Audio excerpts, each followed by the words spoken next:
Good morning, students. Okay, in last lecture of our chapter, that is kinetic theory of gases and radiation, उसमें हमने देखा था कि pressure expected by the gas का expression हमने देखा था. एंड नाउ अभी क्या करना है हमको? We have to solve one question, that is show that CRMS is directly proportional to under root of absolute temperature. Our question is show that CRMS is directly proportional to under root of temperature. ये हमें prove करना है and it is asking for 2 mark. Okay. Now तो solve करेंगे very simple. सबसे पहले हमने देखा था लास्ट लेक्चर में तो pressure exerted by the gas. क्या था? Pressure exerted by gas is क्या था? Pressure P is equal to 1/3, right? 1/3 rho CRMS square, correct है? P is equal to 1/3 rho CRMS square. But आपको पता है rho is equal to क्या होता है? Mass per unit volume. ये डेंसिटी हमारी, तो रो क्या होता है? Mass per unit volume. तो CRMS स्क्वायर, करेक्ट है? ओके. आप ये जो मास है, ठीक है, ये मास अपॉन वॉल्यूम, ये जो वॉल्यूम है इधर लेके जाओ तो क्या होगा? PV is equal to 1/3 m CRMS square, correct है? ओके. नाउ आपको पता है फॉर आइडियल गैस इक्वेशन आपको पता है क्या होता है? PV is equal to nRT, correct है? अगर हम for n is equal to 1 के लिए लिखिए, for n is equal to 1, small n क्या होता है? Number of mole. for number of mole n is equal to 1, तो इक्वेशन क्या हो जाएगा? PV is equal to RT only, क्योंकि हमने n की जगह 1 पुट किया है. नाउ ये PV की जगह हमको RT पुट करना पड़ेगा in this equation. So therefore क्या होगा? RT is equal to 1/3 m CRMS square, correct है? Okay. Now what is our task? CRMS is directly proportional to root T. तो हम क्या करेंगे? यहाँ पे CRMS का फार्मूला निकालेंगे फ्रॉम दैट स्टेट. तो क्या होगा? CRMS square is equal to, ये पूरा इधर लेके जाओ, क्या होगा? 3RT by m, करेक्ट है? ओके. नाउ CRMS निकालो, क्या होगा? CRMS is equal to, यानी रूट लेना पड़ेगा, तो CRMS is equal to under root 3RT by m. यहाँ पे देखो 3 भी कांस्टेंट है, R is constant, m is the mass of gas, ये भी कांस्टेंट रहेगा. तो here हम लिख देंगे 3R by m, ये क्या रहेगा? Constant. So therefore we can say that our CRMS is directly proportional to root of absolute temperature. Very simple. और ये CRMS का फार्मूला बना है in terms of temperature and mass of the gas. Okay.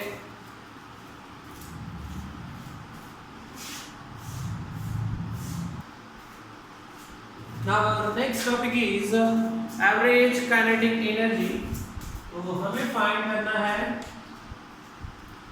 average kinetic energy of gas molecule. Average kinetic energy यानी क्या होता है? Okay, एक मॉलिक्यूल की एनर्जी, इसको बोलेंगे हम एवरेज काइनेटिक एनर्जी. तो काइनेटिक एनर्जी पर मॉलिक्यूल हम इसको बोल सकते हैं.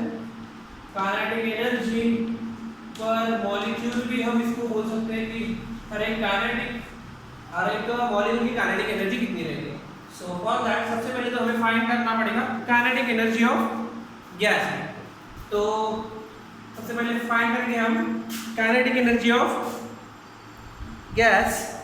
ओके, तो फॉर दैट हमें pressure exerted by the gas वही इक्वेशन यूज करना है. So pressure of gas P is equal to, आपको पता है फार्मूला 1/3 रो CRMS स्क्वायर, करेक्ट है? ओके, नाउ आपको पता है कि रो की जगह आपको क्या पुट करना है, mass per unit volume, that is CRMS square. Okay, तो यहाँ पे देखो ये भी इधर लेके जाना पड़ेगा, तो क्या होगा, PV is equal to 1/3m CRMS square. आपको पता है अगर काइनेटिक एनर्जी हम फाइंड करें तो फार्मूला क्या होगा, हाफ mv स्क्वायर, ठीक है? v यानी वेलोसिटी, यहाँ पे वेलोसिटी की जगह हमें CRMS स्क्वायर लेना है, mv है, जस्ट हमको हाफ से मल्टीप्लाई करना पड़ेगा। ओके, तो हाफ से मल्टीप्लाई करने के लिए यहाँ पे हम क्या करेंगे, कुछ एडजस्टमेंट करेंगे। तो व्हाट इज एडजस्टमेंट, देख लो, हम क्या करेंगे, यहाँ पे लिखेंगे 2/3 इनटू 1/2, यानी 2 से मैंने मल्टीप्लाई भी कर दिया है, डिवाइडेड भी कर दिया है, सो m CRMS स्क्वायर, करेक्ट है? तो ये जो है this is our kinetic energy. तो फॉर दैट ये जो है ये पोर्शन हम इधर लेके जाएंगे, तो क्या मिलेगा हमें, 3/2 PV is equal to half m CRMS square, correct है? ओके, नाउ ये जो टर्म है ये हमारी kinetic energy of gas, but half m CRMS square, this is our kinetic energy of gas. इसका मतलब अगर हम kinetic energy of gas find करें, दूसरा फार्मूला क्या होगा, so therefore kinetic energy of gas is equal to, देखो इसी जगह काइनेटिक, यानी ये हमारी काइनेटिक एनर्जी है, तो काइनेटिक एनर्जी का दूसरा फार्मूला क्या होगा, 3/2 PV, so 3/2 PV, so this is our kinetic energy of gas। आपको याद में रखना है, this is a very important formula, kinetic energy of gas is equal to 3/2 PV। now आपको पता है by ideal gas equation, okay, क्या होता है, PV is equal to nRT, correct है? यानी इस PV की जगह हम nRT पुट कर सकते हैं, तो kinetic energy of gas is equal to क्या होगा, 3/2 PV की जगह nRT हम पुट करेंगे, राइट? 3/2 nRT। बट अगर हम काइनेटिक एनर्जी पर मोल देखें तो क्या होगा, काइनेटिक एनर्जी पर मोल यानी क्या करना है, इसको जस्ट n से डिवाइड कर दो, तो what you get, 3/2, okay, RT, n से डिवाइड करते तो n गेट कैंसिल, तो ये मिल गया हमें काइनेटिक एनर्जी पर मोल। ओके, नाउ अभी हमको फाइंड करना है एवरेज काइनेटिक एनर्जी। तो एवरेज काइनेटिक एनर्जी के लिए जो हमारा फार्मूला रहेगा वो क्या रहेगा, देख लो आप,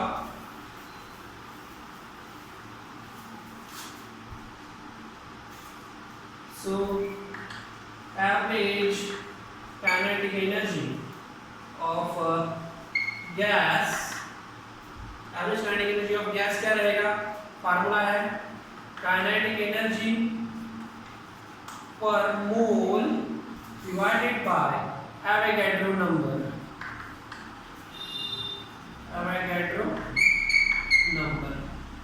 Avogadro number, और आपको पता है it is denoted by Na, right? now put the formula, so average kinetic energy of gas molecule, okay, क्या रहेगा, देख लो, काइनेटिक एनर्जी पर मोल कितना निकला, 3/2 RT divided by Avogadro number, that is Na, बराबर है। बट आपको पता है कि जो R है उसका फार्मूला क्या है, NaKB, right? Avogadro number into Boltzmann's constant, तो यहाँ पे पुट कर दो, then what you get, average kinetic energy is equal to, okay, क्या होगा,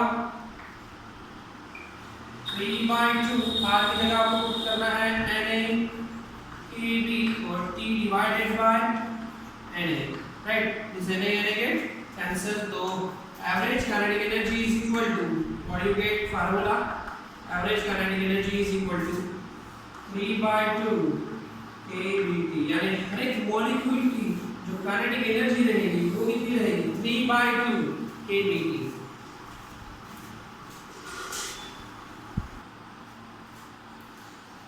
So now student, our next topic is degrees of freedom। Okay, तो डिग्रीज ऑफ फ्रीडम यानी क्या होता है, वेरी सिंपल कंसेप्ट, तो डिग्री ऑफ फ्रीडम यानी क्या होता है? Definition, the number of coordinate required to describe the exact location of the system is called degree of freedom. यानी अगर कोई सिस्टम हो या फिर कोई पार्टिकल ले, इसकी अगर हमें एग्जैक्ट लोकेशन पता करनी हो तो हमें कुछ कोऑर्डिनेट्स पता होने चाहिए। This coordinate will give the exact location of the particle and this number of coordinate is called degree of freedom। तो आपको definition लिखना है, the number of coordinate required to describe the exact location or the position of the system is called degree of freedom। तो हम degree of freedom के बारे में दिखता है। Suppose यहाँ पे अगर हम y axis लेते हैं and this is our x axis and this is our origin, right.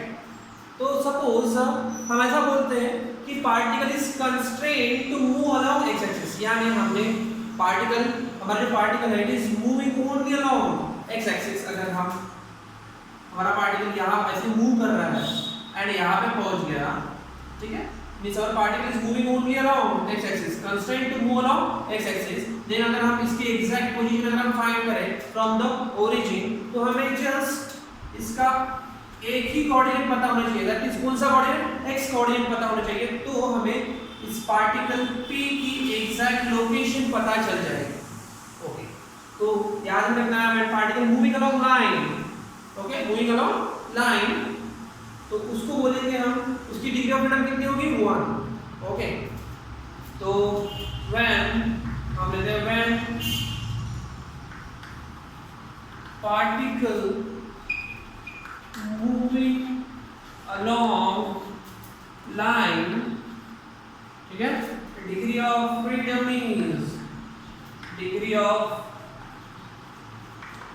Freedom is 1, ठीक है। डिग्री ऑफ फ्रीडम को आप DOF भी बोल सकते हैं, डिग्री ऑफ फ्रीडम, ठीक है। यानी अगर पार्टिकल अलोंग एक्स एक्सिस या फिर y एक्सिस मूव कर रहा है, कौन सी भी एक अलोंग, तो ओनली हमें एक ही कोऑर्डिनेट पता होना चाहिए। जैसे फॉर एग्जांपल अगर ये एक्स एक्सिस के अलोंग मूव कर रहा है तो हमें एक ही कोऑर्डिनेट पता होना चाहिए, दैट इज अलोंग, एक ही कोऑर्डिनेट मींस एक्स एक्सिस का कोऑर्डिनेट पता होना चाहिए। बट अगर हम पार्टिकल अगर अलोंग y एक्सिस मूव कर रहा है तो ओनली y एक्सिस का कोऑर्डिनेट पता होना चाहिए, राइट। तो उसको बोलेंगे हम, ये जो मोशन है इसको बोलेंगे हम वन डायमेंशनल मोशन।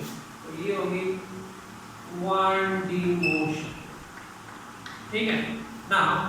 सेकंड हम लेते हैं, सपोज पार्टिकल यहाँ पे मूव कर रहा है एक्स वाई प्लेन, यानी अभी P यहाँ पे है, इसको P' बोलते हैं, ठीक है। तो अगर पार्टिकल यहाँ पे एक्स वाई प्लेन में मूव कर रहा है तो उसकी पोजीशन फाइंड करने के लिए हमें क्या करना पड़ेगा? हमें, ठीक है, इसकी पोजीशन फ्रॉम एक्स एक्सिस पता होनी चाहिए और फ्रॉम वाई एक्सिस भी पता होनी चाहिए। तो इसके जो कोऑर्डिनेट रहेंगे वो क्या रहेंगे? x, y रहेंगे कि नहीं रहेंगे, राइट। इसका मतलब अगर पार्टिकल प्लेन में मूव करता हो, ठीक है, प्लेन में मूव करता हो, तो it has 2 degree of freedom, दो coordinate is required to give the exact location of the particle. Okay, so when particle is moving in plane, particle is moving in plane, then जो degree of freedom रहेगा वो कितना रहेगा? 2। okay, तो this motion in the plane is called 2-dimensional motion, correct है। now अगर हम particle बोलते हैं कि space में मूव हो रहा है, जैसे फॉर एग्जांपल एयर में मूव हो रहा है, ओके, तो उसकी अगर एग्जैक्ट लोकेशन हम फाइंड करें, ओके, तो हमें कितने का कोऑर्डिनेट रिक्वायर होंगे? 3 कोऑर्डिनेट, याद में रखना है। अगर पार्टिकल स्पेस में मूव करता है, स्पेस में, जैसे फॉर एग्जांपल यहाँ पे मूव कर रहा है इट, तो हमें इसकी पोजीशन लोकेट करने के लिए 3 कोऑर्डिनेट रिक्वायर होंगे, x, y, z। So third, when particle moving in plane, particle moving in a space, okay, so for that कितने नंबर ऑफ कोऑर्डिनेट रिक्वायर्ड होंगे? 3। सो डिग्री ऑफ फ्रीडम कितना रहेगा? 3, और इस मोशन को बोलेंगे हम 3D motion, right. Okay, now कुछ मॉलिक्यूल है हमारे पास, मोनो एटॉमिक, मोनोएटॉमिक गैस भी रहती है और डायटॉमिक गैस रहती है, तो वो मॉलिक्यूल लेंगे और उसकी डिग्री ऑफ फ्रीडम हम फाइंड करेंगे, right. Okay, so now monoatomic molecule का डिग्री ऑफ फ्रीडम हमें फाइंड करना है। सो मोनोएटॉमिक मॉलिक्यूल यानी कौन से फॉर एग्जांपल आपको पता है, एग्जांपल क्या है मोनोएटॉमिक गैसेस के, ठीक है, तो that is helium, neon, argon, xenon etcetera. Okay, these are the monoatomic molecule. तो जब मोनोएटॉमिक मॉलिक्यूल अगर हम कंसीडर करेंगे, सपोज मोनोएटॉमिक मॉलिक्यूल हम लेते हैं 3D स्पेस में, तो उसका कोऑर्डिनेट कितने रहेंगे, 3 coordinate are required to describe the exact location of this monoatomic molecule. Okay, so याद रखना है, तो मोनोएटॉमिक मॉलिक्यूल की जो डिग्री ऑफ फ्रीडम है वो रहेगी 3 degree of freedom. Okay, and हम ऐसा बोल सकते हैं कि इस मोनोएटॉमिक मॉलिक्यूल आर मूविंग, ठीक है, आर मूविंग या फिर ट्रांसलेट इन द स्पेस। तो इस मोनोएटॉमिक मॉलिक्यूल की 3 ट्रांसलेशनल डिग्री ऑफ फ्रीडम रहेंगे। So monoatomic molecule has 3 translational degree of freedom। okay, 3 translational degree of freedom। तो 3 ट्रांसलेशनल डिग्री ऑफ फ्रीडम रहेंगी, तो उसका अगर हमें काइनेटिक एनर्जी फाइंड करना है इस मोनोएटॉमिक मॉलिक्यूल के लिए, फॉर मोनोएटॉमिक मॉलिक्यूल जो kinetic energy of single molecule अगर हम फाइंड करें, kinetic energy of single molecule अगर हम फाइंड करें तो क्या होगा, हाफ m, ठीक है, जो वेलोसिटी रहेगी इट हैज 3 कंपोनेंट रहेंगे, एक अलोंग x एक्सिस, एक अलोंग y एक्सिस एंड एक अलोंग z एक्सिस, क्योंकि 3D मोशन है। तो हाफ m vx2 करेक्ट है, plus half m vy2 plus half m vz2 correct है। नाउ अभी हम एवरेज काइनेटिक एनर्जी फाइंड करते हैं। तो एवरेज काइनेटिक एनर्जी कैसे लिखना है हमें, देखो this is the notation of average kinetic energy, आपको ऐसा ब्रैकेट बनाना है, तो ये सब का एवरेज हमें लेना पड़ेगा, that is average of half m vx2 plus half m vy2 plus half m vz2, correct है। सो एवरेज काइनेटिक एनर्जी आपको पता है, एक्चुअली एवरेज काइनेटिक एनर्जी हमने फाइंड की थी, average kinetic energy of the molecule, एक molecule की kinetic energy, single molecule की काइनेटिक एनर्जी कितनी होती है, 3/2 kBd, यानी जो एवरेज काइनेटिक एनर्जी आएगी, average kinetic energy is equal to सबका क्या आएगा, लिख के 3/2 kBd आता है क्या, 3/2 kBd, राइट। तो यहाँ पे देखो 3/2 kBd है, ठीक है, ओके। तो एक्चुअली देखो आप बोलोगे कि अगर हम एनर्जी भी फाइंड करें तो यहाँ पे ओनली काइनेटिक एनर्जी आएगी मॉलिक्यूल की, क्यों, क्योंकि जो मॉलिक्यूल है, मॉलिक्यूल्स के बीच में इंटरेक्शन नहीं होता है गैस मॉलिक्यूल के बीच में, क्योंकि आइडियल अगर हम कंसीडर करें तो गैस मॉलिक्यूल के बीच में इंटरेक्शन नहीं होगा, इंटरेक्शन नहीं होगा इसका मतलब पोटेंशियल एनर्जी जीरो है, मींस जो हमारी total energy of the gas रहेगी it is purely kinetic, that's why only kinetic energy के बारे में हम बात कर रहे हैं, ओके, पोटेंशियल एनर्जी की बात नहीं कर रहे हैं, राइट। तो याद में रखना है, तो एवरेज काइनेटिक एनर्जी कितनी आई है for that molecule, atomic monoatomic molecule के लिए 3/2 kBd, राइट। इसका मतलब ये हर एक जो टर्म है वो कितना कंट्रीब्यूट करेगी, देखो दैट इज हम ऐसा बोल सकते हैं कि ये जो टर्म है हाफ m vx2 ये कितना कंट्रीब्यूट करेगी, 1/2 kBd, करेक्ट है। सिमिलरली ये दूसरा कितना कंट्रीब्यूट करेगा, मींस 1/2 m vy2 ये भी कितना कंट्रीब्यूट करेगा, हाफ kBd, करेक्ट है। और then last one half m vz2 ये भी कितना कंट्रीब्यूट करेगा, हाफ kBd, यानी जितने भी टर्म रहेंगे, ठीक है, याद में रखना है काइनेटिक एनर्जी में, एवरेज काइनेटिक एनर्जी में जितने भी टर्म रहेंगे हर एक टर्म कितना कंट्रीब्यूट कर रहा है, हाफ kBd, उसको बोलेंगे हम equal partition of energy, means हर एक टर्म अगर ले एवरेज काइनेटिक एनर्जी, हर एक टर्म कितना कंट्रीब्यूट कर रही है, half KVT, always it will contribute half KVT, that's why हम इस लॉ को बोलते हैं law of equipartition of energy. Okay, और हमें नेक्स्ट में अभी क्या करना है, law of equipartition of energy का स्टेटमेंट लिखना है, राइट।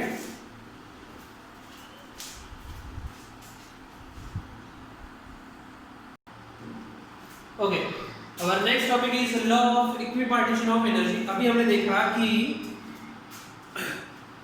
हर एक हमारी जो टोटल एनर्जी है उसमें हर एक जो मोड है, हर एक जो टर्म है वो कितना कंट्रीब्यूट करती है, हाफ केवीटी, ठीक है।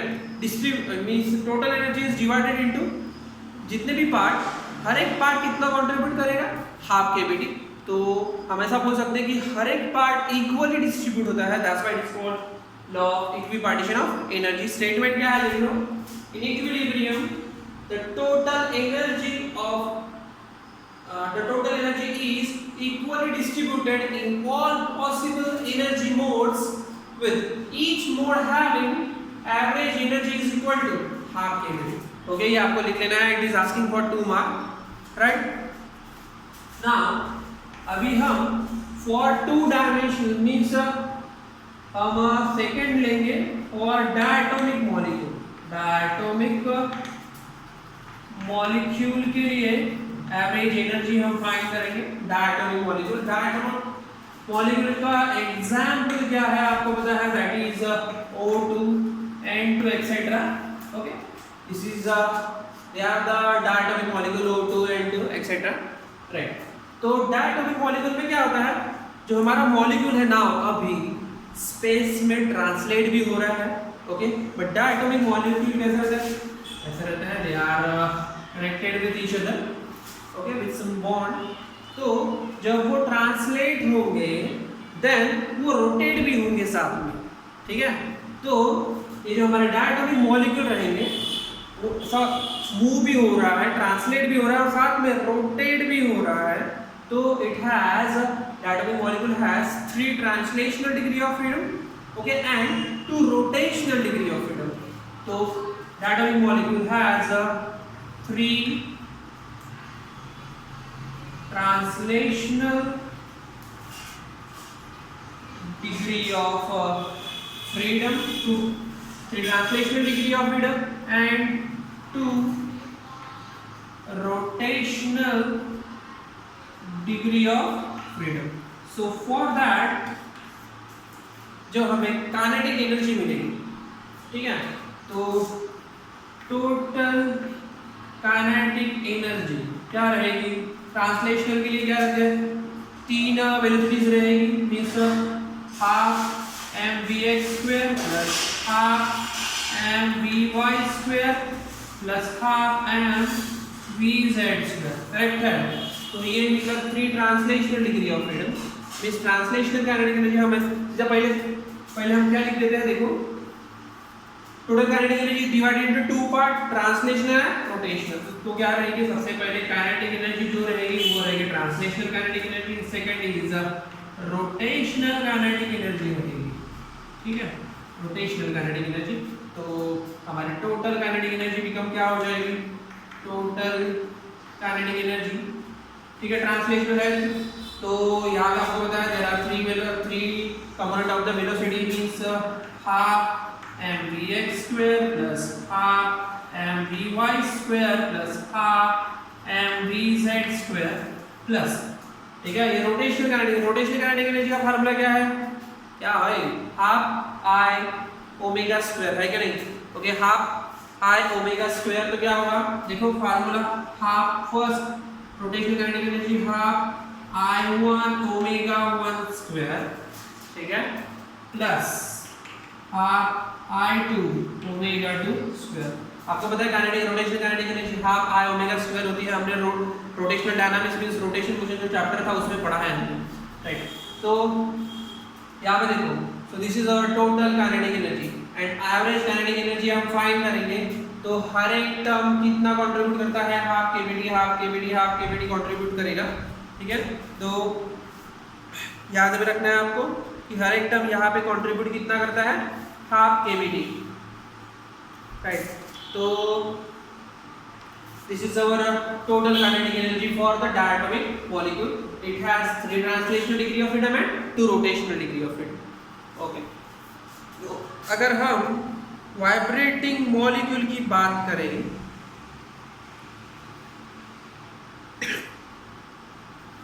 मीन्स अगर हम पार्टिकल लें कौन सा,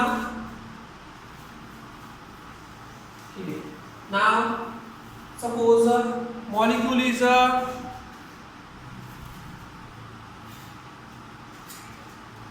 डायटोमिक मॉलिक्यूल लेने वाला है, बट हम मॉलिक्यूल जो लेने वाले हैं अभी रिजिड मॉलिक्यूल लेने वाले हैं. तो for rigid diatomic molecule, for rigid diatomic molecule example कौन सा है, CO, कार्बन मोनोऑक्साइड. ठीक है. तो कार्बन मोनोऑक्साइड की अगर हम बात करें तो इट विल बी, ये जो पार्टिकल, ये जो मॉलिक्यूल होता है, it will be vibrate in the room temperature. यानी ये जो मॉलिक्यूल रहेगा ये ट्रांसलेट भी हो रहा है, रोटेट भी हो रहा है, साथ में वाइब्रेट भी हो रहा है. ठीक है, याद में रखना. इस will translate, rotate and vibrating together. तो इसमें क्या होगा, इसमें 3 ट्रांसलेशनल डिग्री ऑफ फ्रीडम रहेंगे, 2 रोटेशनल डिग्री ऑफ फ्रीडम रहेंगे एंड 2 या फिर हम समझते हैं कि 1 वाइब्रेशनल डिग्री ऑफ फ्रीडम रहेगा. तो ये सब हमें कंट्रीब्यूट करना पड़ेगा. ओके. तो याद में रखना है कि लिख देता हूं मैं क्या, इसमें 3 translational degree of freedom, 3 translational, 2 rotational, okay, and 1 vibrational degree of freedom. Vibrational degree of freedom रहेगा.